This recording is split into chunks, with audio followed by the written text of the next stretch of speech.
Hello, my friends, and welcome back to the Writer's Chair podcast. I am your host, Daniel Willcocks, and today I am joined by a personal favourite author of mine, Mr. Jonathan Janz. But before we get into the interview, just a few updates for you, some stuff about this podcast that will be worth sticking around to listen to because it'll make some more sense as I get to it.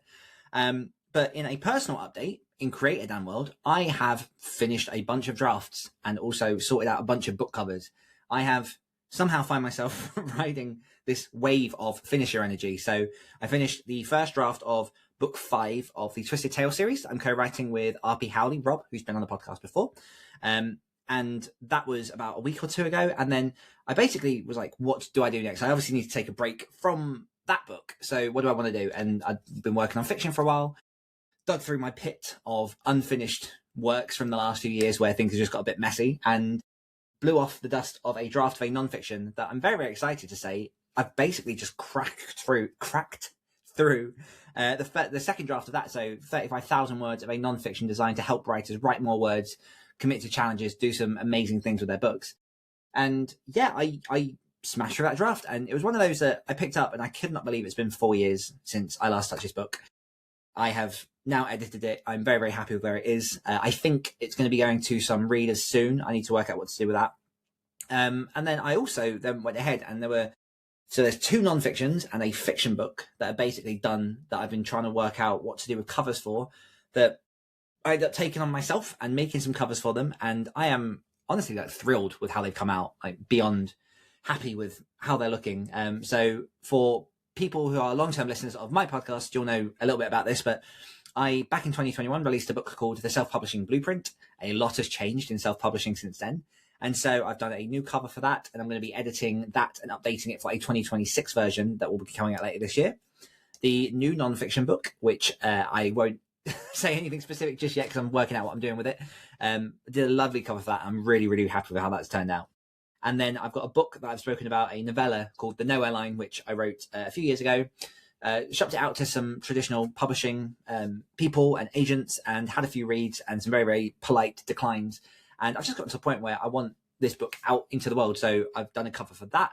That will be coming out at some point this year. So essentially 3 works almost done this year, which has happened in the last few weeks, which is marvelous. So write that finisher energy. It's weird. It comes and it goes. Like a couple of weeks ago, I was working on that first draft and really struggling. And now I'm like, well, that's done and that's done. And I still have about 3 or 4 different books that I need to get over the line that are either 75% done, almost like second drafts done, that I just need to polish up, package, and get out into the world. So stay tuned for that. It's going to be fun. And yeah, in terms of other big updates and things that are happening. So in terms of this podcast, which I kind of alluded to a little bit earlier, I am going to be ramping up things a little bit on this podcast. When this first started airing back in 2025, early, I think April, maybe at some point, I kind of made it clear that this wasn't going to be a regular every Friday, this is going to come out thing.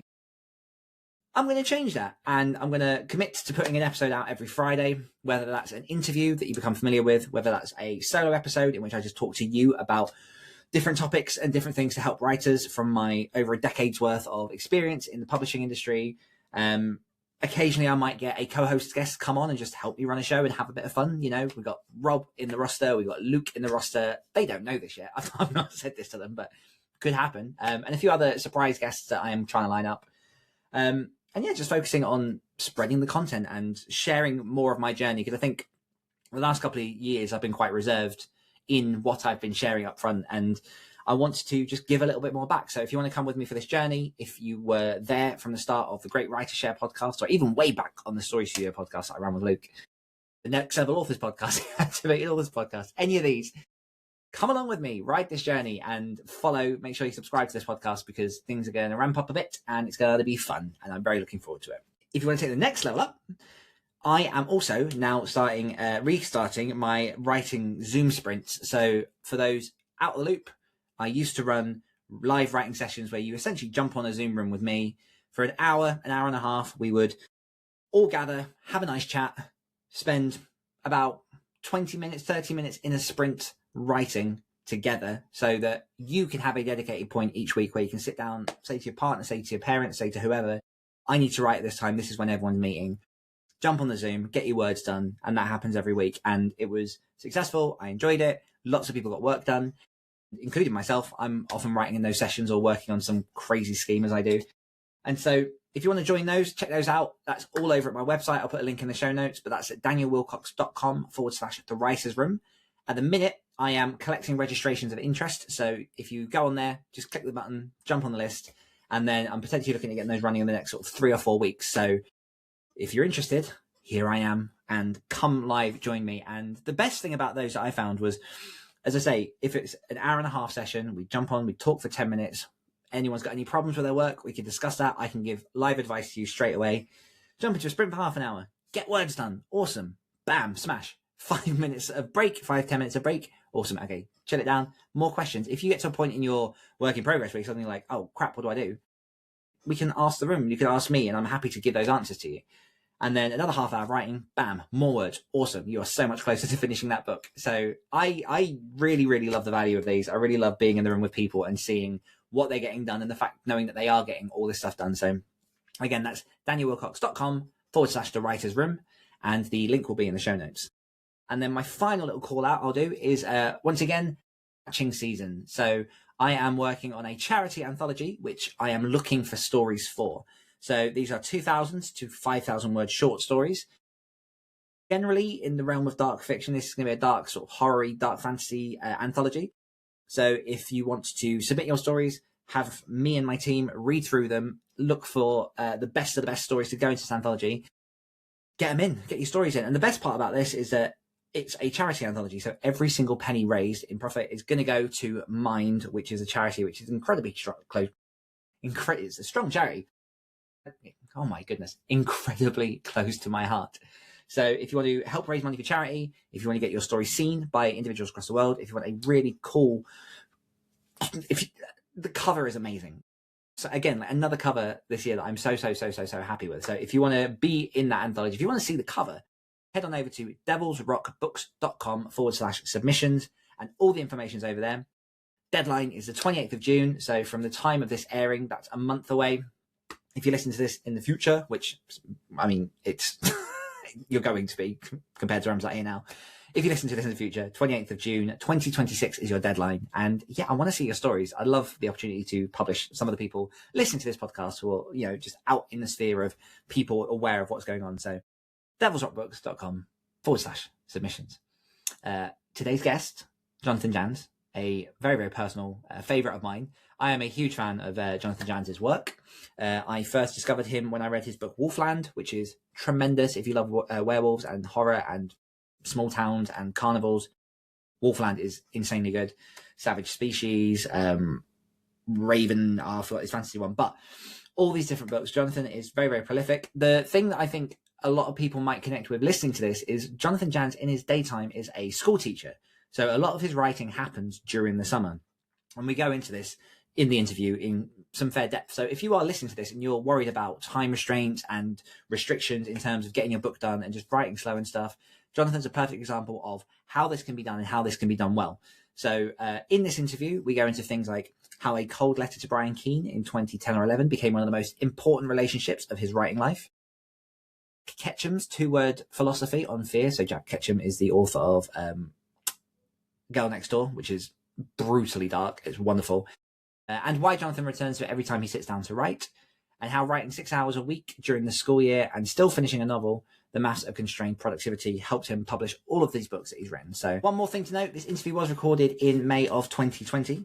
So there might be some out-of-date references in here, but as always, all the information here is absolutely universal. So I'm going to step out of the way, make room for the interview with Jonathan Janz. If you're ready, I'm ready.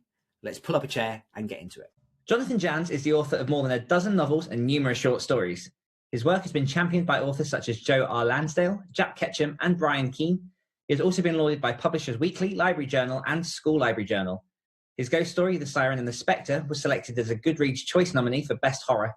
Additionally, his novel Children of the Dark was chosen by Booklist as a top 10 horror book of the year. Jonathan's main interests are his wonderful wife and his 3 amazing children. Jonathan, welcome to the show. Thank you so much, Dan. It's awesome to be here. Man, I'm so excited to have you. I literally said before we hit record, I'm a big fan of your work, so it's nice to actually have a chance to sit down and dive into your brain. And I think the place that I kind of want to start this is One of the quotes on the front of your books, and something that is sort of plastered everywhere, and you can obviously see why, is a quote from Brian Keene, which says, "One of the best writers in modern horror to come along in the last decade, and is one of my new favorites." Can you talk through a little about how that came about to, I guess, enter into your life, and what it means to have someone like Brian Keene praise your work? Yeah. So, Brian, I'm always kind of late to modern authors' works, just because I don't usually read them right when they come out, usually a little bit longer. And I think part of the reason why is because I like to read throughout the history of literature, right? I like to go way back, and I'm as likely to read an Algernon Blackwood or an M.R. James story as I am a modern story. And they're all great. They're just great in different ways. So I was a little late to Keene's work, but when I did finally get to it, I read a book called Dark Hollow and just absolutely loved it. And then contacted him to let him know how much I appreciated it. And I think based on that, we began a dialogue. And then it wasn't terribly long after that he, on his website, he had this best of the year, top 10 of the year. And he chose The Sorrows, which was my debut novel, as not only one of the best 10 of the year, I think it was like number 7 on his list, but it was the highest rated horror novel altogether. The other 6 were other genres because he reads pretty widely. So he chose my debut as the best horror book of the year, which absolutely blew my mind. And he was really the first person in the industry to champion my work, to really throw down for me and to support me, which, it's cool to have anybody do that, but to have one of your heroes do that is really kind of breathtaking. And we got to meet at the first Scares That Care convention in Williamsburg, Virginia. And our friendship has only grown since then. We've done a lot of conventions together. We either talk on the phone or text or whatever very frequently. And he's just taken me under his wing, and he's like a big brother to me, giving me invaluable advice, not just promoting my work, but helping me through challenging situations, answering questions, counseling me, warning me against making mistakes. So he has definitely been my main mentor and has become a cherished friend. And that is something that I really appreciate, obviously. Now, one of the things that I love to dig into quite deeply on this show is the sort of mindset, how people think, and particularly when it comes to writing, the obstacles that we can face, because obviously it can be a very challenging career, particularly when you're sat in a room by yourself and you've got all these different things. And a lot of what we do is put ourselves on the line and basically let other people judge us for a living. What were some of the mistakes that Brian has helped you through, if you're happy to list any of them at all, if any of them spring to mind? Yeah, if there's a mistake to be made, Dan, I've made it. And he's helped me through some of them. I think one of them that I think a lot of writers probably endure or encounter is undervaluing my own work. I'm not here to say that I'm some incredible author, but I tend to, if you can err on the side of too little confidence versus too much confidence, I tend to err on the side of self-doubt. And Brian is constantly there telling me, no, dude, you're good. Stop looking at yourself this way. Stop accepting this deal or these terms or this or that. Strive for something better, because your work is good enough to command that, and you're good enough to deserve that. And so I think that's the main thing he does, is to just remind me that you really need to shoot for the moon. You won't always attain that, but why not start with the best possible expectation and then work your way down, rather than settling and then wondering if you could have done better. So I think with Brian, that's his constant message and mantra to me, and it's been really, really helpful. As far as other mistakes, man, we could do an entire, not just an hour, we could do hours talking about the mistakes I've made. But that's his main contribution, I think. And what did that initial contact with you guys look like? You said that you reached out. Had you known him at that point, or was it literally a cold call into, Brian, hi, this is who I am? Basically a cold call. I think it might have even been snail mail that I sent. Wow. I know, right? Does that sound good? And that was back in 2010 or 11 that I sent him that letter. And I think it evolved into an online thing then from there, where we talked on Facebook messages and emails, probably emails more, and then maybe some Twitter messages, and then eventually into, encounters in person and in texts and stuff and phone calls. So it was a pretty organic, natural evolution to, I guess, a more personalized communication. Yeah, and I mean, I listened to some of your interview on This Is Horror, and obviously this is going back to sort of 2018. Because I'm a big fan of Michael David Wilson, and obviously the stuff that him and Bob Pastorello do over there. Great show. Great show. And you go very much into a lot of that kind of mindset. You go into sort of tutelage and the mentors and the people that have helped you. How important have you found having a mentor is to what your success has become? Indispensable. It's indispensable. Brian was my first and still my main. Another one who's been indispensable to me, Jack Ketchum, Dallas Mayor. He was so important to me. He would always make time for me. I'm not saying I'm somebody, but when I was just beneath nobody, no one in the world but my mom and my wife had heard of me. Brian and Jack Ketchum both treated me like somebody. Which was just incredibly edifying, because this is as you kind of alluded to, this is such a solitary and sometimes emotionally challenging profession, because you're putting yourself out there, you're getting judged, sometimes harshly.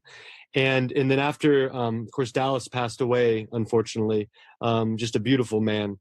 And then all throughout, another guy that's been so important to me is Joe Lansdale. He's been so important. This summer, he counseled me on the phone for about 90 minutes. And the thing with Joe is that he's all about honesty. And sometimes that means like tough love and things you don't want to hear. And he'll talk in that Texas twang. I just love it. It's very pleasant to the ear, but sometimes the words aren't pleasant to hear. And it's like, oh man, and he's not trying to hurt my feelings. He's just leveling with me. But sometimes that honesty hits you like a gut punch. It's a gut punch you need, right? To kind of jolt yourself into reality, because you've it helps disabuse you of notions that you've wrongly embraced. And then these falsities that you've conjured in your head to justify inaction in some cases, right? You get complacent without realizing it. And Joe is there to like shake you, metaphorically, and get you out of that complacency and like, oh my gosh, he's right. I have been doing this. I got to get going. I've got to do this and this and this rather than what I've been doing. So in that sense, Joe has been just an extraordinary mentor. Another one, my most recent, is a guy named Ryan Lewis. And Ryan, he is the most under the radar person, I think, in the world. I've never met anybody so humble. But he is the co-founder of Spin a Black Yarn, which Josh Mallerman, the guy who wrote Bird Box, those two are the two people involved in that company. And Josh is the guy who wrote Bird Box. Ryan is like an executive producer of Bird Box, the movie. And Ryan is just this magnificent, humble, wise, caring, awesome human being who has mentored me and taught me so much. He's like, not just with screenwriting, because that's like a new profession I've been learning. He's been helping me with that. But he's just like little things like, I always, again, I think that, Dan, this as a writer, there's disappointment. To write is to suffer. You're gonna over and over again. Over and over again. You're going to get rejected. You're going to get told you're not good enough. You're going to get disappointed over and over again. You're going to get derided in reviews by people who just love to be nasty. And there are so many people like that. But you also find that there are more good than mean. But the mean, those really hurt, right? And one thing with Ryan, like I'll say to Ryan, like we'll have this little like positive thing happen. Like a studio will be interested in something or whatever. And then I'll say, well, I'm not getting my hopes up. All right. I know it's going to come to nothing. And I know it's no big deal. And he's like, Jonathan, be excited. Be happy. Let yourself celebrate those little milestones and those little successes. That's part of the joy that helps buoy us through these difficult times. And he said, absolutely be excited. Absolutely pump your fists and tell your family about it and hug your kids and hug your wife and celebrate. And he's given me permission to be excited about those things. And I think that helps guard against jadedness and cynicism. And so I think that these people who come into our lives, Ryan and Lansdale and Dallas Mayor Jack Ketchum and Brian Keene, Caroline Kepnes is another who really lifts me up. She's so awesome and loving and generous, nothing but kind. Folks, if you're listening to this, if you ever go to buy a book, you do need to buy the newbies. You do need to buy those people that are the small independent authors, but by all means, buy Caroline Kepnes, buy Joe Lansdale, buy Josh Mallerman, who's become this cherished friend, because they're awesome human beings. Okay, so don't not buy them because you think, oh, they don't need me, they're too successful. I think writers always need readers, right? They all, at every level, they need supported. Support those people too. They deserve it, and they're awesome, and they're loving, and they're cool, and generous, and humble. All right, so because these mentors that I'm talking about and friends, that's so much of my support network, because they go through it too. They've been through it. So I think it is invaluable. You cannot begin to quantify the importance of those mentors and that support system. How many of those mentors and friends are local to you within sort of very close range? And the reason I ask is because, I went full-time as an author April last year, so I'm approaching my 1-year anniversary. And one thing that I found is, thank you. One thing I found is, particularly living where I live in the UK, I've got a lot of digital friends, but there aren't particularly people who live in the nearby area who I can connect with without having to travel, several hours to meet them. Do you have that issue at all, or do you have those people sort of near enough that you can meet up and contact? Almost nobody around here. There are some people I need to become friends with, like Maurice Broaddus is a really awesome writer, an awesome person. He has this convention in Indianapolis called MoCon, named after Maurice, and he's got something coming out from Tor, I think, fairly soon. So he's a really accomplished writer and a really cool person. I don't know him well, just a little bit of online interaction. So that's a friendship I would like to cultivate. Just because the people I know him, like Mary San Giovanni and Maurice is their friends, and then Brian Keene and Maurice are friends, and they all just swear by how awesome he is. So that's somebody I'd like to become friends with. He's fairly like an hour and a half away. Another one is within 3 hours is Tim Wagner, is relatively close, and Tim's another mentor. Tim is so generous and humble and awesome, and he's won every award there is. But he doesn't act like it. He's so always willing to help. So that's a fairly local guy. But then again, most of our interactions are digital. About the only guy within a 10-hour radius I see is Josh Mallerman. I drove up to Michigan to see him about 4 or 5 months ago, and he lives about 5 hours away. But honestly, he's probably the closest that I have seen in person recently. So yeah, almost everything, like you, Dan, is digital. And I do find that's the thing. It's like, and I probably do this too, we bash social media. There are a lot of negative offshoots of social media. I think it leads to depression in a lot of ways. However, it also does provide these connections that we never otherwise would have. So that's a really beautiful aspect of it. You use the word cultivate when talking about some of the relationships that you want to build, you want to sort of generate and make stronger. How deliberate are you with choosing the positive relationships in your life? And are there ever any situations in which you have to consciously purge negativity? Absolutely, both. I think that positive people are drawn to each other. I think that you can sense when somebody is not there to emotionally destroy you. And you appreciate that. You appreciate the fact that, oh my goodness, this person, A, doesn't think the universe revolves around him or her. And then B, this person doesn't want me to fail. And that's something, because there are plenty of people who do want you to fail. They're not going to say it, but you can just start to sense this growing toxicity the more that you interact with them. And I'm not criticizing anybody who is ceremonious about this. I am very unceremonious. I just cut it off. I just stop interacting with that person, and they'll never hear from me again. Just because there are too many awesome people for me to waste my time on that. And I'm not an unforgiving person. I'm not a vindictive person. I'm never going to wish ill on that person. I'm never going to try to sabotage that person, because that's not how I roll. But if a person is just nasty or really selfish or really unkind, because again, Dan, you can sense it. You can sense it. There's for example, there's the difference between a negative review that's constructive and honest, and a negative review that's just gleeful.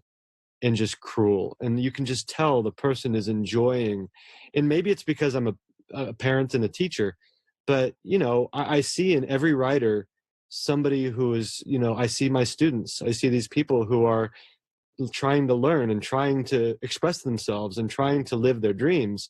And I don't take pleasure when they fail, and I don't take pleasure when a book they write doesn't work. And so I'm probably just apt not to say anything. And there's nothing wrong with negative criticism. There are people who do that and do it well and do it respectfully and undestructively.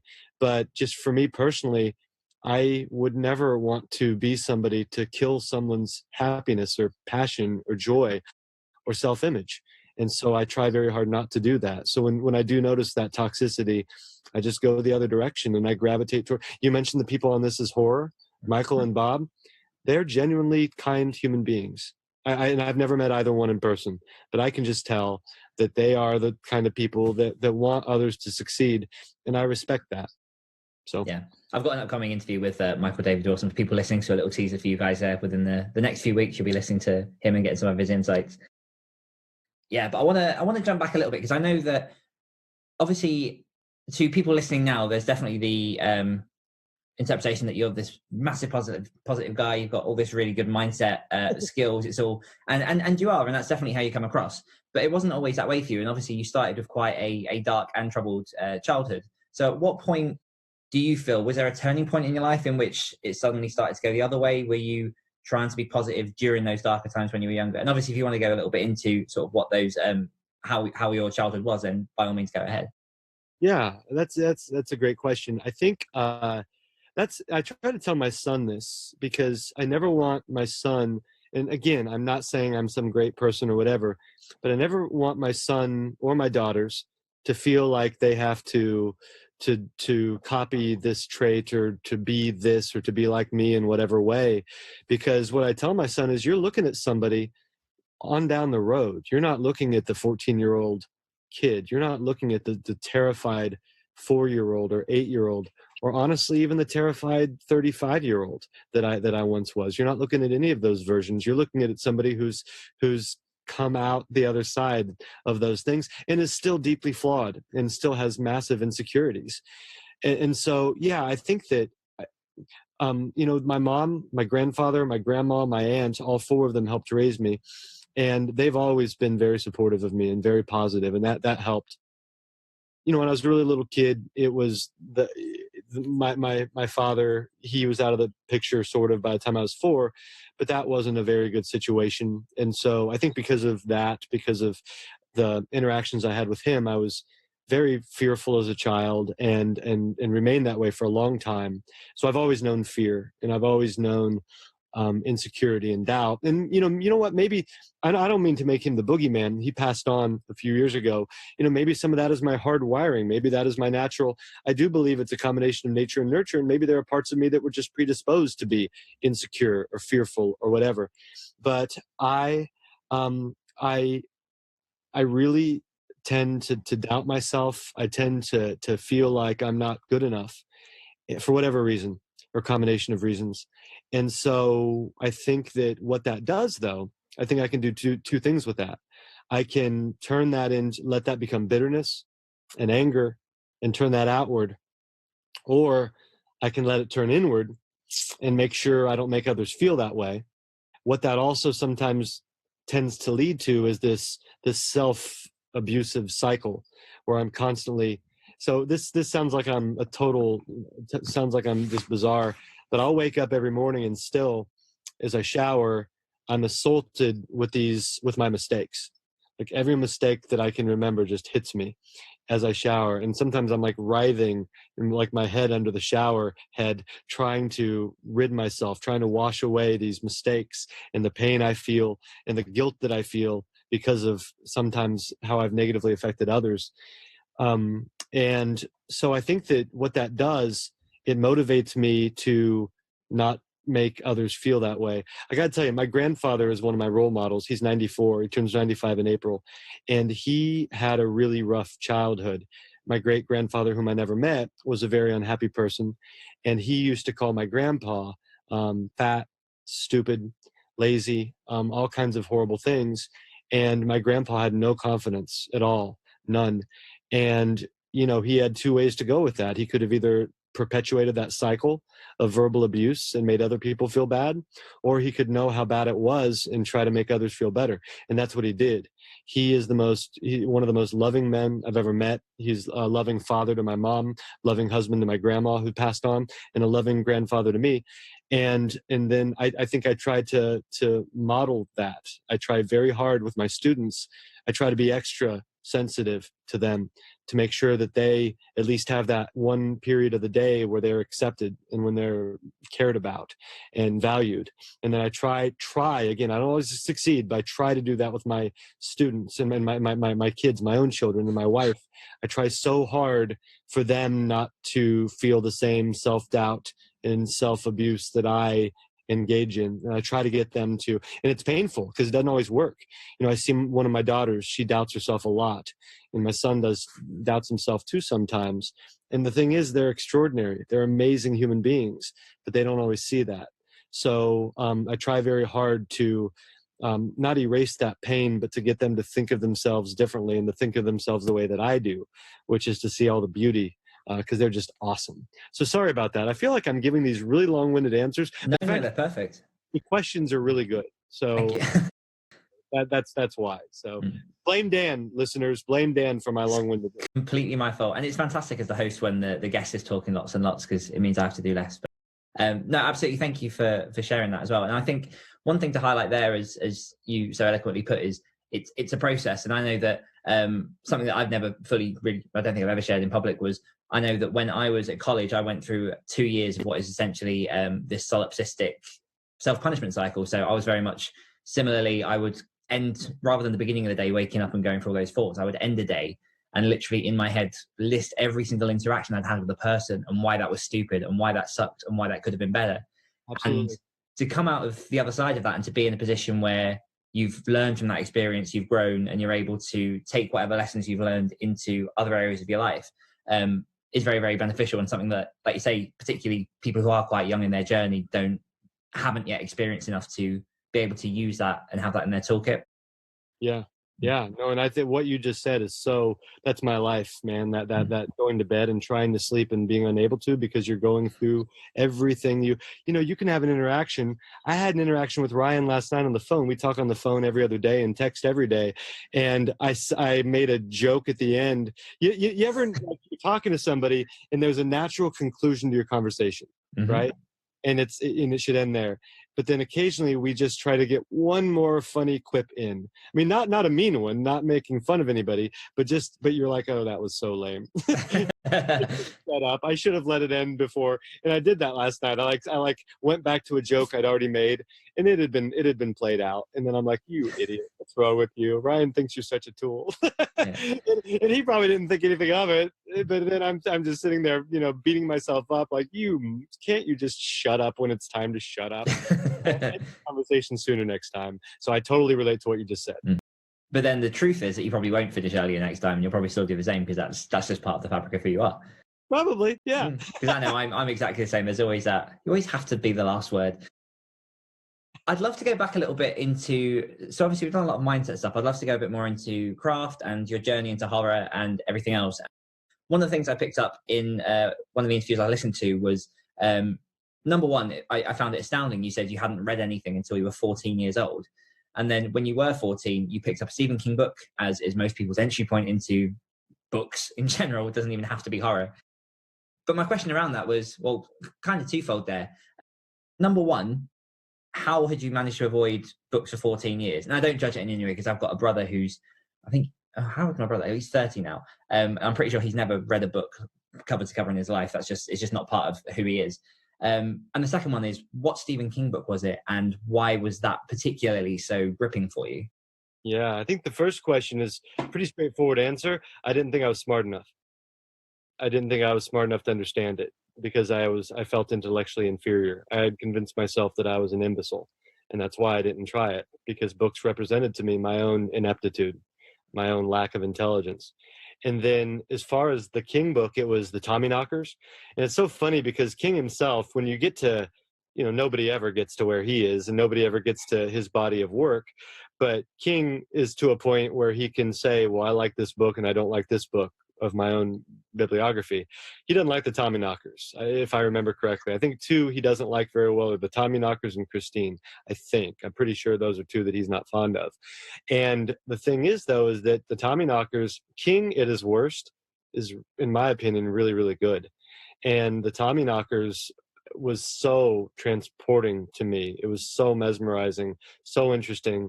And it was that exercise of becoming somebody else, like becoming, I think Gardner is her last name, the character's last name that we start with in that book. Pretty sure this woman who lives kind of in the forest. I was there. I was there. And I never really thought that deeply about how a woman that age might feel. And I think that's one of the greatest things about reading. It makes the world a better place if you let it, because it's this exercise in empathy, this exercise in seeing through others' eyes. And I love that. And King gave me that and continues to give me that. So it was the Tommyknockers, and even if he doesn't like it, I still love it.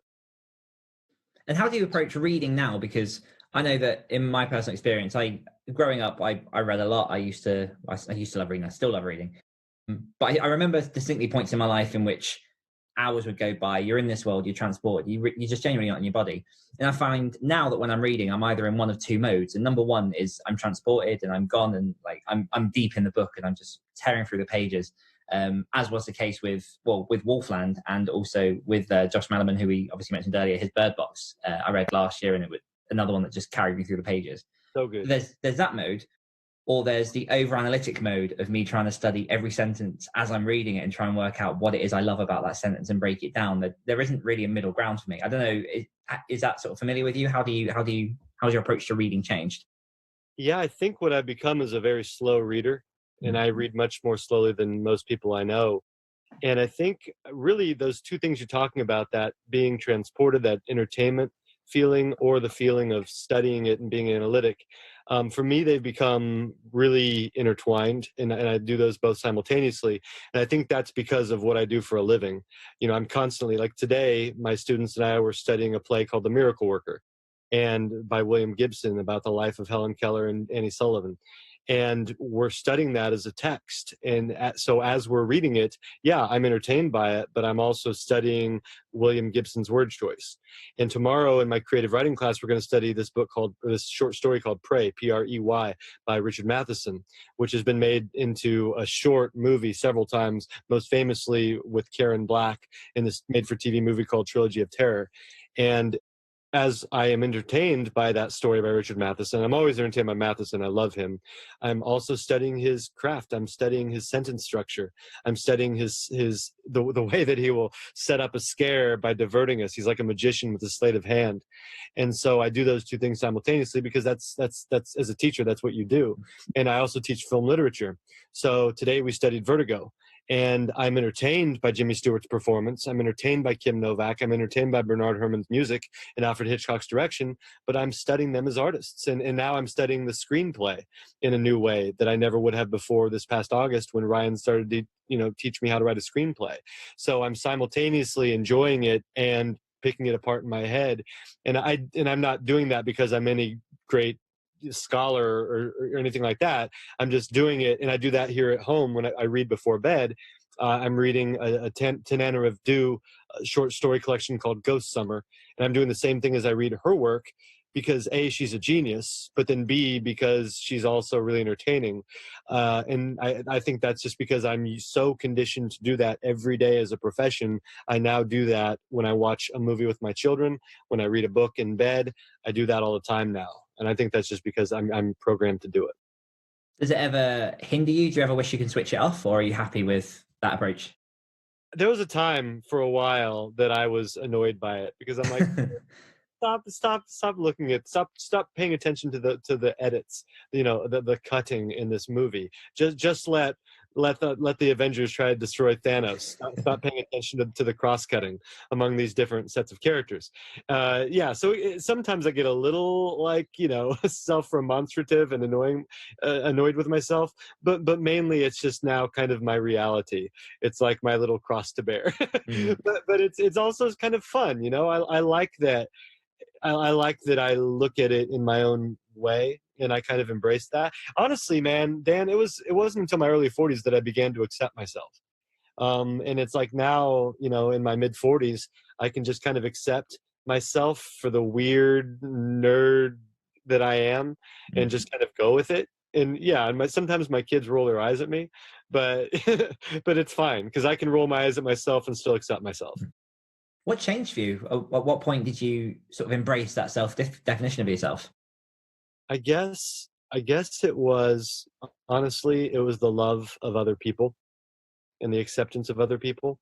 I found enough people who cared about me and loved me in the different areas of my life. If my wife loves me after knowing her all this time, I must not be all bad. If my kids see me every day, they see my flaws, they see my bad moods, and they still love me, then there must be something there, of some worth. In when I have these interactions with the people we've mentioned, if these mentors of mine take the time to care about me and spend time with me and help me, there must be something decent there, and my grandpa still loves me and my mom. And I know how corny that sounds, but I think the love of others can, I guess, mitigate those flaws we have and undo the damage that is done in the natural course of life. Because we all go through, people can be so mean, man. People can be so cruel. I tell my students that every day my belief on the ceiling and floor of human behavior, the ceiling rises and the floor drops every day. I can't believe how vicious and selfish people can be, and I also can't believe how unselfish and loving and caring and generous people can be. And I guess the more I go, even though the lower end disillusions you a little bit, I think even greater the upper end, the higher end, that love, it really does, to me, it conquers. It overcomes, it usurps those negative feelings because it is just so beautiful and amazing. I've got a 5-year-old who I've found that I'm very, very conscious of the language that I use around him, because I'm constantly aware of how other parents talk to their children, not necessarily always in a judgmental way, but there's definitely a tendency that I found of, even within my own language, which has been obviously built from what my parents have said to me, and things of almost sugarcoating adulthood, glorifying adults as a role within society. And I know that when I'm with my son and he's asking me questions and he's saying things like, everything, don't you, Dad? That I'm deliberately taking those opportunities to go, no, I don't. And I find that really difficult to navigate sometimes, because part of you goes, give that child that illusion so they can live in that bubble while they can, because obviously once the bubble of innocence bursts, then there's nothing that you can pull back. But then at the same time, if you don't give them the tools and the honesty that they need to go forward and live a realistic life, then are you doing them a disservice? Yeah, that's what you're talking about is that constant internal conflict, that constant juggling, that constant struggle. And here's the thing, you don't know, and I don't know. Nobody knows, right? There's no manual for this, and it's the most important job we'll ever do, and it's the job we care about the most, but we have no clue. We're just going on our gut. We're going on whatever intellect we have. Look, my son just walked waving to him, and we don't know. And that's the thing, it's like you don't want your kids to think you're an idiot, because you do know something, and you do have some life experience, and you do want to help the kid. And if you cast yourself as totally inept and lost, then why the heck are they going to listen to you? But at the same time, if you, as you're saying, is you try to make of yourself this sensei, this ultimate authority on everything, then you become not only unapproachable, but I think a little too judgmental sounding, and you become this paragon to which they can never live up. And I think that begins to make them feel worse about themselves. That makes them feel ill-equipped to deal with life, because if I were more like Dan, more like Dad, then I would be happy. But I'm not. He knows everything, and I'm a disappointment. I'm a failure. And obviously you don't want your kid to ever feel that way. What role does story play in your parenting style? Interesting. Well, I think that's really, really interesting. I think that as you Yeah, I think we're storytellers. You're a storyteller and I'm a storyteller. And, in addition to having, stories at the center of your lives, both your own and then the ones you read, and the ones you read with your kids, I think that you can draw parallels between both writing and literature and movies. That's a form of storytelling, using those as teachable moments or just using those as conversation starters and analogies or allusions that can help you guys communicate. And I think that's really, and I think it's good for them to to look at that. I think it's really good for them to, like, my kids and I will watch a Marvel movie together, and it's so, like last night we were watching Thor 2 The Dark World, which is one of the lesser Marvel movies. Yes. But it is, but I was ruminating on the relationship, the dynamic between Thor and his father Odin. And then, and I know my son's bright. I know he's thinking the same things, right? Trying to figure out here, because Thor goes a different way than his dad does. And, that's an interesting jumping off point for both of us to just think about, and then eventually maybe articulate and examine. And that's, and then I always, based on that, I was talking to my son about how he's gifted in ways that I'm not. So their, story, I think, plays a role. I mean, obviously there is no, Chris Hemsworth is just essaying a role, as is Anthony Hopkins. But through that fictional dynamic, I think that, we can begin to explore not only the present, but then the future and the possibilities. And I can articulate things to my son that might be more difficult to otherwise, because we have a point of reference. Yeah, so I think that there's just one of many ways in which it can play a role. What about for you? What about for me? I mean, I know that I'm not pushy with making my son read. I'm quite lucky in the fact that, I mean, like I say, he's 5 and he's only really learned to read properly in the last 4 or 5 months. And he's picking up everything he can. He's loving it. And I'm definitely keen to facilitate and provide opportunities for him to continually learn and to find out all these different story opportunities, and not really limit himself to certain things, because obviously school will provide a certain canon of books that they provide to everyone, but I'm trying to give him the opportunity to look left, right and center and try different things. And I had the joy of introducing him to a library last week and giving him his first library card, and he had a fun experience then.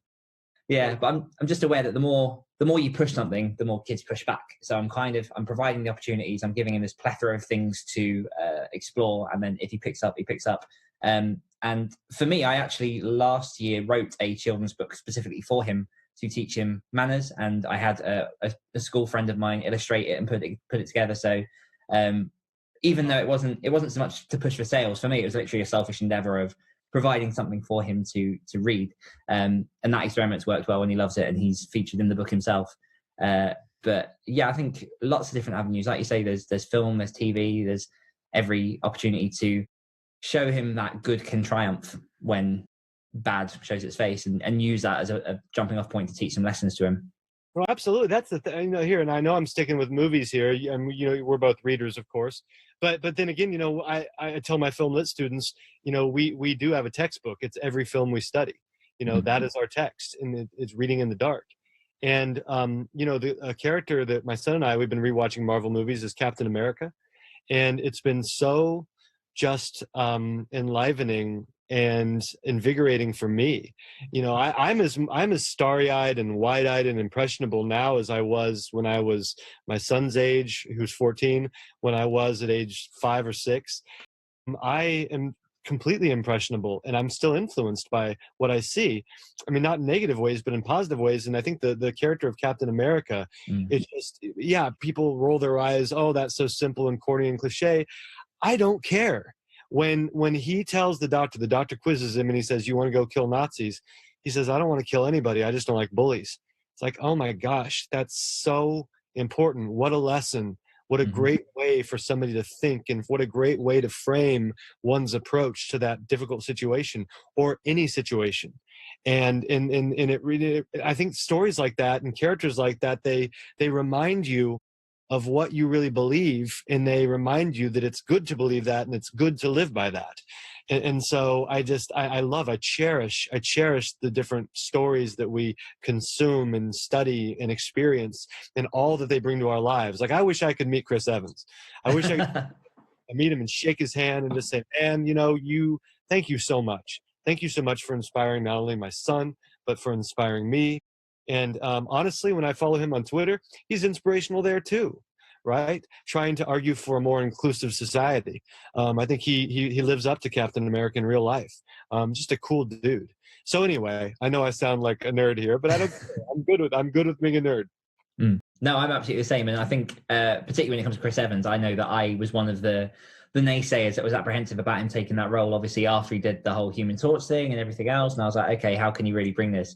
And what you're saying there about him being just a decent person in general, if people are interested, there's a YouTube video of him talking openly about his anxiety and about his depression, mostly centered around the fact, if I've either got two videos modeled up or this is in one video, but primarily talking about the weight of the decision to sign on as Captain America, because in the beginning, obviously, it was a 10-year commitment. And if you commit to 10 years and the film flops, like within the first year, you're stuck. So he talks quite openly about that, which is sort of really interesting. And by the way, you've done something that no one's ever done on my show, which is bounce back a question at me. So thank you for that opportunity. Yes, I've achieved something today. First. I got to watch those videos. That when we're done, if you'd send me the links or at least the keywords to search, because I would love to watch that. I mean, I already have a positive impression of the guy, but sounds like that's something that I would benefit from watching too. Yeah, I'll try and find them and shoot them over. One thing that I did want to touch on with you is that coming back to your writing style, I'd love to know a little bit more about how you specifically hone your craft. And even more specifically, one thing that I loved when I read through Wolfland last year is you seem to have obviously a wide grasp of the English language. Even when you talk, you're very, very eloquent with how you communicate your points. A lot of, well, anytime, because I have raved about this book on several podcasts and several reviews, one of the big things that really appealed to me was that you speak about the viscera and the gore and all the actual horror elements of the book in such a poetic way that for me it felt really unique, because I mean, I think you put in the intro of Wolfland, it's probably one of your darkest, where you really sort of driven home those elements. Yeah. But where do you hone your craft and create such a poetic way of storytelling? That's very kind of you. That's an incredible compliment. I appreciate it. I think that it comes back to the people I read. One writer I don't think I've talked a whole lot about elsewhere, I'll talk about now, is Robert McCammon. McCammon, fantastic. He's a poet. Mm-hmm. He is a wordsmith. And the thing is, though, is that it's not like Stephen King, and Stephen King's my favorite and always will be, and I love him so dearly. Stephen King talks about the "look, ma, how well I'm writing" syndrome, right? Where it's like the writing is trying to butt out the characters, right? The writing is trying to take center stage. And what McCammon does so extraordinarily, and what I would like to achieve, because I don't think they're mutually exclusive. I don't think impeccable word choice and sparkling turn of phrase are separate from pace and immersive storytelling. I think that they can go together and actually enhance one another and become fused in this glorious marriage of style and narrative. And I think Robert McCammon does that. I think he's just, and that's the thing. This is where the way that I read now, it really is rewarding with McCammon, because I am simultaneously experiencing the dread of this character as she flees some menace, but also marveling and gasping over Robert McCammon's incredible turn of phrase and this semi-obscure but perfectly deployed adjective, right? He doesn't choose this word because it's atypical. He chooses it because it's the right word for that circumstance. And he uses it unabashedly, right? Because we trust him. He's not trying to draw attention to himself. He's still being invisible and humble as a storyteller, yet he's doing it in such a commanding, incredible way that's the kind of writer I want to be. I want to be that guy that can do all those things. And I'm not saying I am, but I'm saying that McCammon shows me how that can work, and that makes me aspire to do better. And there are other writers that are like that as well. I mentioned Caroline Kepnes earlier. My goodness, she's so good. Like her voice is so resonant and powerful. Yet it's all at the service of the story. It's all to move things forward and to reveal character. So yeah. But McCammon, man, he is irreplaceable. Legend. Love that dude. I definitely need to read more of him. I read A Boy's Life a couple of years ago, which was... That's one of the few I haven't. And everybody wants to punch me when I say that. I haven't read I've read like 8 others, but that's one I haven't read. It's definitely less so on the horror side, but it's just that magic. It just overwhelms you in nostalgia. It's like, without getting too poetic now, but you know those mornings where you're sitting and the sun's sort of just creeping over and you just get hit by the first rays of sun? That is generally how you feel throughout the entire book. It's incredible. But one thing that I do find is that there are so many good horror authors, and particularly, I mean, I've read horror for probably about 13, 14 years, but my horror was very narrow when I began. It was very much King focused or Barker, or very very narrowed down the tunnel. And I'm now at the point where I'm widening and I'm looking at these different authors, but there are so many different authors that I'm now in the sickness of reading one person or one book from one person just to get a flavor before I go to the next person, just so you have these reference points, you can see where your tastes lie. And you just get overwhelmed sometimes with reading. Yeah. Well, absolutely. Yeah, absolutely. And that's what's so cool. There's so much good stuff being written now, you know? It's like it's impossible to keep up. I just read Mallory by Josh Malerman, and it's just an extraordinary, epic, and intimate novel. It's so beautiful, so good. I just love it so much. And it's almost the kind that makes you shake your head in jealousy. You're like, oh man, how do you do it that well, right? But you also marvel at it and appreciate it and love it. But you're right. There's so much good stuff there. You said 13 or 14 years you've been reading, and then you feel like you've branched out into quite a few others. Yeah, and I got let me tell you, I'm going to admit to a flaw here, and something I'm not proud of, and something I'm trying to rectify. I think that horror has been traditionally skewed toward male authors, and honestly skewed toward white male authors. And it's not like I think white males are evil, because I'm Caucasian and male myself, but I think that is really, really unfortunate, and has really repressed a lot of really wonderful voices. And then what I'm trying to do, and I got to tell you, there's a selfish element too. I become better the more I read, people of color. I become better the more I read female authors. The more I read people that aren't exactly like me, in whatever way. And so that's, I think, where my reading has really grown in the last several years. And I'm embarrassed to say that I read. I didn't do it strategically or mean, in a cruel way, or trying to exclude others. It just sort of happened. I just didn't think much about my reading choices.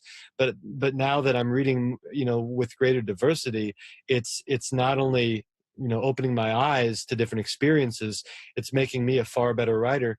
And I think maybe a better human, because there are things that I can't know from my own experience, unless I shut up and read about other people's perspectives and experiences. How am I going to know them? How am I going to have any idea what people go through? And so, reading Victor Laval, reading Laurel Hightower, she's a book I read the other day. It's just so, it's so invigorating and so essential, I think. And it just makes my life better, and having more voices, I think it just makes everything better. And it's so overdue, man. It's so overdue. And I think that it's important for writers to recognize, what, I haven't been reading diversely. I've not been actively trying to oppress others, but I sure haven't been helping. I sure haven't been giving voice or giving opportunities to other. I've been hearing. There was a statement I saw the other day. It was so eloquent. It said that it's not enough to not be racist. It's important to be anti-racist, right? And that's a very different thing than just not being racist. And I think that, it needs to, an African-American writer, can speak about diversity, but being in the minority, it's so important for people who are not being oppressed to also try to stand up and champion those voices. because I haven't had to face any discrimination. The deck is stacked for me, and then that means it's incumbent upon me to try to bring attention to others whose voices have been silenced for so long. So I think that my reading is still evolving, and I've got a lot of work to do. But for me, at least, that's where my reading has really changed over the last half decade. I've kind of realized how narrow I've been, and I still read King. I still love King. He's amazing, but I'm reading others than King too. I love that. It's definitely the importance of championing those who traditionally haven't had a voice. And I think from what I've experienced anyway, there's generally a sense of nostalgia around horror. Horror tends to, from what I see from other people who consume horror, there's always a tendency to lean towards the old classic titles with the old classic covers of the 50s, 60s, 70s. That seems to be where people particularly begin, but where a lot of people also stay. And there's definitely, as you've kind of spoken to already, a resurgence of modern contemporary horror from people of all different walks of life, and it's definitely much more reflective of today's society. And it's like you say, there's 1,000 benefits to branching out, to reading different people's and actually championing that side of horror. So I definitely commend sort of the stuff that you said there. One question that I do have, and then I'm going to have to start wrapping up, which sucks because I've got 1,000 more questions for you. I'm very interested in your writing process, because obviously you say you teach as well. So at what point during the day or the week do you put pen to paper? And what does your writing process from inception of an idea to actual publication look like for you? Oh man, it's just so weird and bizarre, counterintuitive. First of all, during the school year, which is 9.5 months, I don't write much during the week at all, because frankly, I try to walk the walk instead of just talking the talk. So I always prioritize my family, number one, my teaching, number two, and then my writing, number three. It's not that my writing isn't important, but working with students, I feel like that's a pretty darn important job. And being a writer is an important job too, don't get me wrong. But, I have direct contact with these kids every day. I better darn well be there and completely present with them and focus completely on them, which I do. So the writing takes a huge hit during the school year. I edit at night after my kids go to bed. That's when I edit my novels. And then I write on the weekends. I write for about 3 hours each day in the mornings. So I write during the school year about 6 hours a week. And that's not much. But I'm still able to get about a novel written over the course of the 9.5 months. And then I'm able to write another novel during the summer. And that's when I go wild. All right. That's when I'm writing every day, 3,000 or 4,000 words, and just going in this white heat. And I just love it. It's so awesome. And then again, I'll edit after my kids go to bed at night. And so that's my process as far as actually writing is concerned. And then with regard to like editing, I take longer to edit than I do to write. A lot longer, probably twice as long to edit, maybe even 3 times as long to edit, because my first drafts are wretched. My first drafts are just train wrecks, disasters. And I slowly start to make something first presentable out of this miasma, this monolithic, unwieldy mass of words, chiseling away, cutting here, trimming there, tweaking here. I start to make it manageable, and then the fun happens, and that's when I can really start to sharpen the language and add that sparkle that to which I aspire, because I'm not a good first draft writer at all. I know writers who do. Brian Smith is a writer. I think he edits his books, obviously, but I get the impression his first drafts are pretty strong, because he writes pretty rapidly. Jeff Strand is another one. I mean, I'm sure he edits his stuff. I'm not at all disparaging them. I'm complimenting them. I think they write much better first drafts than I do. So I don't think that they edit quite as much as I do, because I don't think they have to. I just think that their first drafts are sharper. I'm not one of those guys. I'm not a guy who can just crank one out and make it good the first time through. I've got to really go back and then go back again and set it aside and let it sit for a couple months and then go back to it again and try to make it good. So it takes me a long time to get there. Yeah, there's a common theme among every guest I've had, that although, as you say, some first drafts are cleaner than others, editing's where the magic happens, where you really nail it down, make your voice, make the story sharp, and get it to a position where it's actually sellable. Yeah. I think for most writers it is. I think Jeff and Brian are the exceptions. And again, I could be totally wrong. I know they edit their stuff. I just also know that, just listening to them talk and on Facebook and stuff, I just get the sense that they are, I think they just have a better focus than I do, maybe a better, maybe innate sense of where the characters are going and where the stories are going than I do. So that is, and as you know, I mean, that's meant to be purely complimentary. And I could be totally wrong. Maybe they let their manuscripts sit there for a year and then edit them for another year. So maybe I'm just completely up a tree. So who knows? And the final question I've got before we go into Patreon questions, I've got one more question for you, Jonathan Janz, which is, why do you write? Wow. Big question. Yeah, it's a great question. It's hard to answer because there's so many reasons. I think, I could just be that cheesy, aloof author and say, well, I write because I have to, right? But the fact is that's sort of true. It's sort of true that I have to. I feel worse about myself when I'm not writing. I feel dissatisfied with myself. I feel a little grumpy. I try not to take it out on my family, but when I haven't written for a while and haven't worked on my books for a while, I'm not the same. I'm just not the same. And I think maybe it's because I hate waste. I hate waste. I hate missed opportunities. I hate wasted potential. Every minute of every period of every class I have taught since my student teaching, I have planned out to the minute. And I have tried to utilize every single moment to maximize, because my kids' time, my students' time, it's important. I've only got them for 250 minutes a week, and I darn well better make those minutes meaningful. And I try to carry that same attitude into my familial life. And then I try to carry that same attitude into my life. And I feel like I don't think I have many gifts. I'm not great at math. I'm functional, but I'm not great at it. I'm not a very mechanical person. I'm not great at a lot of things. In fact, you could fill a book with things that I stink at. But I feel like I'm decent at storytelling. And I feel like if I squandered that whatever talent I have, I would just feel bad about myself. So in a way, I think probably the best answer, as cheesy as it sounds, is I write because I feel like I have to. I write because I don't want to waste what I have. I feel like we go through this once, and I darn well want to make it count, and I want to make the most of it in every regard. And so with regard to my writing, I just want to be the best writer I can be and create the best books I can create. And at the end of the day, at the end of my life, I want to look back and know, you know what, you weren't perfect. This book could have been better, or this paragraph should have been cut, but you did your best at that time. And I think that's important for me to feel like I've done my best. Perfect. So these questions have been sent over by our patrons over at www.patreon.com/greatwritersshare.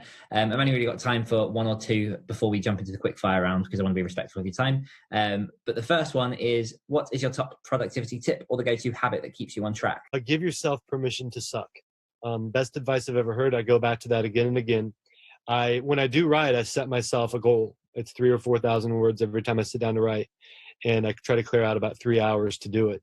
And so both by having a goal and then knowing that it's going to be bad a lot of the time, I think that is my key to productivity, because then I'm not paralyzed, then I'm not debilitated by doubt and worry and all this crap, because that's my natural tendency, is to worry. I just remind myself, Jack Ketchum, again, Dallas Mayor, this all is of a piece. It all goes together. He said to me, when I asked him one time, I said, don't you worry about, you've accomplished so much. Don't you worry about this next book not being good? He said, he said the word F-U-C-K. He said, F fear. And I just kind of blinked at him. He's like, seriously, what has it ever done for you? What is fear? How has that ever helped you? I'm like, oh my gosh, you're right. And so when I sit down to write, I remind myself of that. I'm like, fear, it's not going to make this book any better. All right. And so then I just go and I try to be as courageous as I can. So there we go. Perfect. How do you reward yourself when you've completed a project? Family and I, we go out to dinner. And we spend some money. we pig out. I love being with them, and they're happy because I'm happy. And I also, I told you about Ryan Lewis and how he taught me, or reminds me, to celebrate the little things. I've always done this, but since I've been working with Ryan, I do it more. When I write something that is good, I will like jump up out of my chair in my office. I'm all alone, and I'll pump my fist, and I'll make those, you know, woof sounds, and I will, like, you know, flex and shake my fists in joy and delight, and whoop and holler. And then my family, they just know that's me. They know I'm a total weirdo. But I get excited for the little things now. I always have to a degree, but I always kind of try to suppress it. But since working with Ryan, I'm like, why? Why not? Why not get excited? Who cares? Who cares if somebody thinks you're a dork? Who cares if somebody thinks you're a loser? You know, you should be excited. You wrote something decent. You wrote something readable, right? And so I get pumped about that, and I give myself permission not only to suck, but to be excited when I don't suck. And I find that to be so just stimulating and edifying, and that shoves me forward and gives me momentum. Josh Malerman, one of the best writers alive, he talks about momentum. He's a momentum guy, and I think he approaches it the same way. He gets so excited being around him. He's like a human supernova, right? He just emits energy, and he feels courageous enough to be himself and to be excited and to be true to himself. And that's also helped me be true to myself and to be excited, to know that that's a good thing. Who cares if people mock you? Who cares if people make fun of you behind your back? They're spending their time making fun of you behind your back while you're doing something, while you're being excited, while you're living your dreams. All right, let them make fun of you. Let them mock you, because that's how they're spending their time and energy. You're spending your time and energy being pumped and amped and excited, and that's a beautiful way to be. See, it's 10 o'clock here in the UK, and I'm meant to be going to bed after this, but now I feel like I want to go for a run. Run up the stairs. Pumped. Fantastic. We're going to finish up now with the quick fire round. So what I've got here is 10 questions. I'm going to throw at you as quickly as possible. It's all fun. By all means, pass if you want to. But we're just going to plow through them and see how this goes. Are you ready? I'm ready, my friend. Perfect. Out of all of your own works, who's your favorite bad guy? That would be in my unpublished book. It's a woman named Marla in a book that I've just completed called Marla. I'm editing it. I'm almost done editing it, and going to start the agent search in a little while, because my agent and I parted ways very amicably in September. But I'm going to look for an agent to represent it. I love that character. I despise her, but I love her too, Marla. Yeah. Ultimate way to tease that. What's your favorite book of all time? That I've written, or just in general? Just in general. Dandelion Wine by Ray Bradbury. I think I call it love on the page. It's poetic. It's beautiful. It's just so bursting with love and empathy. It's beautiful. What's the best way to die? I want to be, as long as it's not traumatic for them, I'd love to be surrounded by loved ones. I'd love it to be peaceful and painless. And, you know, boy, I guess ideally it would be, you know, surrounded by my family and in books too. So there we go. What's your greatest fear? Something happening to one of my children or my wife.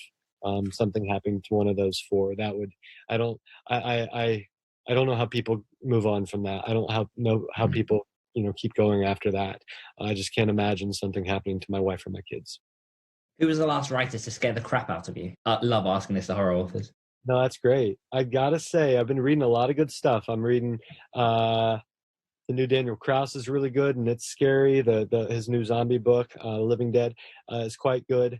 The last, but I'm not done with that one yet. So the one I'm going to say to really shake me up is Mallory by Josh Malerman.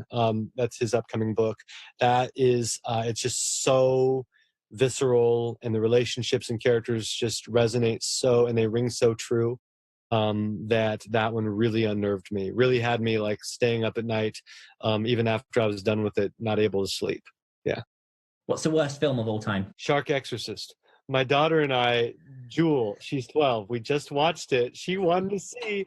We just watched. I remembered Creepshow too. I thought it was good. This part with the raft, the Stephen King story, and then we rewatched it, and I hadn't seen it since I was a kid. I'm like, oh my gosh, this really isn't very good. Now I feel bad because now I've shown something, and she's like, well, let's find something much worse. I'm like, well, I'm sure we can find something much worse. And so I love Creepshow, the TV show, and I love the original Creepshow. The second one, not quite as good in my opinion. Not trying to be mean, I just don't think it's as good as the other two. But the show and the movie are great. The first movie and the TV show on Shudder is awesome. But so she, we scrolled through Netflix, Amazon Prime, and she found Shark Exorcist. She's like, Dad, I found it. I'm like, oh, are we seriously going to do this? She said, yeah, let's do it. We watched it. It is, I'm sorry. My apologies to the people who are, maybe you're involved in making it. Dan, I hope you're not the screenwriter for it. But it was so bad. I'm sorry. It was just really bad. And I say that with all affection. I know they tried, but I didn't. What's your favorite animal? Dogs. I love all animals. I put like a spider on a piece of paper to put it outside. I don't kill it. So I love all animals and all living creatures. But dogs, and we have 2 dogs, Weasley and Elle. And I love them both equally because they're my kids. But man, Elle, she's 2. She's this tiny little dog, and she's the most affectionate creature I've ever met. So yeah, I got a soft spot for her. What's your favorite word? Cheesy answer, but it's true. Is love. I think that's why we're here. I think that's what it's all about. Is there a Christmas present you wished you got but never received? These are so good. Let's see. I usually don't even ask for presents. Maybe like I'd like to take a vacation to California to see because I haven't been there in a long time. I'd like to meet Ryan and then see my sister-in-law out there. I've I don't think I've ever wished for that, but if anybody out there, if you got like $6,000 lying around, my family heading out there we go. There's the now stated Christmas gift I would love to have. We'll launch a fundraiser at the end. What's your favorite time of day? Wow. I gotta say it is night. I'm a night guy. Yeah, I write in the morning and I love the morning too, but probably night, just because I don't know, more and more I've felt happy with the way the day has gone, I guess. Beautiful. And that's 10 questions. I've got one more bonus question for you, which is where can my listeners find out about yourself and everything you're working on? Sure. I'm very active on Twitter lately, Instagram as well, Jonathan.Janz on Instagram, Jonathan Janz on Twitter. And also my website, jonathanjanz.com. I'm on Goodreads. I think maybe the best way is through my newsletter, or one of the best ways is my newsletter, Shadow World. And you can sign up for that on my website, jonathanjanz.com, to sign up for that. Because I don't send it very often, like once every 6 weeks. But when I do, I try to have quite a bit in there. Man, well, it's been a pleasure having you on the show. Honestly, it's been great chatting. It's always a nice surprise when people are just as genuinely upbeat and delightful as yourself. So thank you so much for sharing this hour with me. You've been awesome, Dan. Thank you so much. And I appreciate it. I feel like I've dominated the conversation. Sorry for talking so much, but you were an awesome host with fantastic questions. So I really appreciate it. Is a wrap. Thank you so much, Jonathan, once again for coming on the show. I have more Jonathan coming up soon. I love getting the chance to talk to him, and I just think he's just a font of inspiration, of fun, and just, yeah, it's always good to have a chat with Jonathan. So I will be working to get him back on the podcast soon. If today's conversation has sparked something in you, go and do something with it. That's the whole point of this podcast. If you want to go deeper, whether that's your writing, your process, or actually finishing your book, I've got a wealth of resources and things upcoming over at my website, Daniel Willcocks. So head on over to danielwillcocks.com/writers. There's a lot there for you. And until next time, write bravely and dream big.